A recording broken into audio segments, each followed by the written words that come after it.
A mole. Moly moly. Amadeo Avogadro, 1776 to 1856, a lawyer turned chemist, asserted that simple gases were, made of molecules. God, I can't believe I missed that. And also theorized the concept of atoms, well, before his time, so to speak, using the term elementary molecules. Originally in honor of Avogadro in the early 1900s, the mole was based on the number of atoms in 1 gram of oxygen. 1971, when introduced into SI, it was renamed Avogadro's constant. Later, it was defined by the number of molecules in 12 grams of carbon-12. Well, it's based on the reference mass, the kilogram, which at the time was a platinum iridium cylinder locked away in Paris. The thing you don't want to drop. So we have modern X-ray diffraction technology and everything. And again, I'm not a radiologist. I'm not a chemist. I'm not a professional in this. I just know we're at the point now where we're attempting to use radiometric diffraction to look at silicon, which happens to have a lattice-based structure, to attempt to do counts. That's great.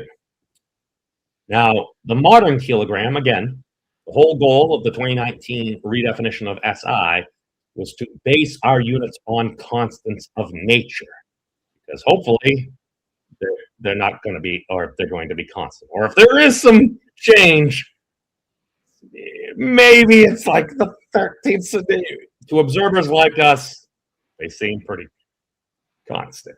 All right. The official redefinition, the mole, symbol mole. The SI unit of amount of substance. 1 mole contains exactly 6.022140076 times 10 to the 23 elementary entities. This number is a fixed numerical value of the Avogadro constant, Na, when expressed in the unit of mole to the -1. It's called Avogadro's number. The amount of substance, symbol N, of a system is a measure of the number of specified elementary entities. An elementary entity may be an atom, a molecule, an ion, an electron, or any other particle or specified group of particles. Okay. As we can see here, this may irk some folks. I know it kind of irked me a bit. 1 mole is defined by Avogadro's number, or the numerical value of Avogadro's constant divided by Avogadro's constant to give you 1.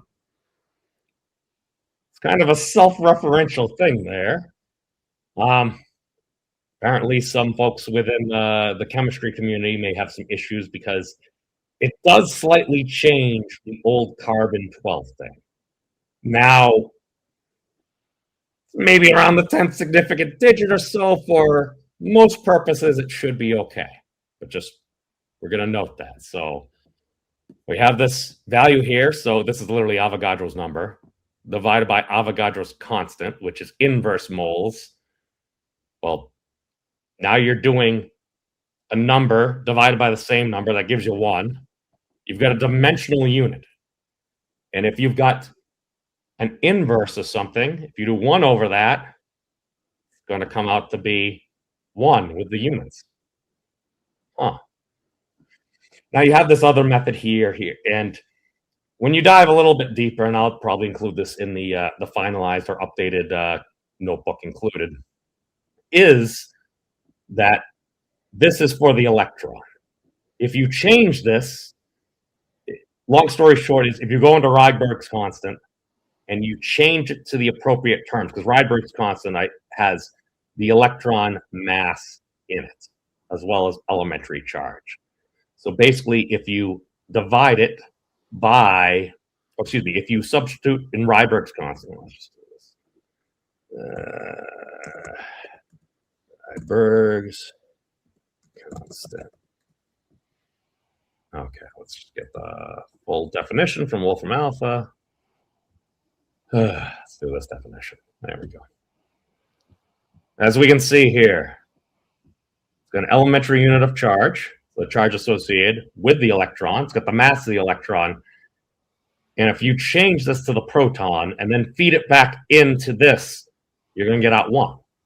So that's the whole point of the elementary entities, because naively, I was originally just like, well, this is kind of weird. And you can also do this if you plug in the Planck charge and the Planck mass here, and then you go all the way through, and you put this together, it's going to come out as 1 as well. I mean, that's pretty fantastic that this works. And the sheer fact that that does work is to help hit home the point that these are coherent dimensions.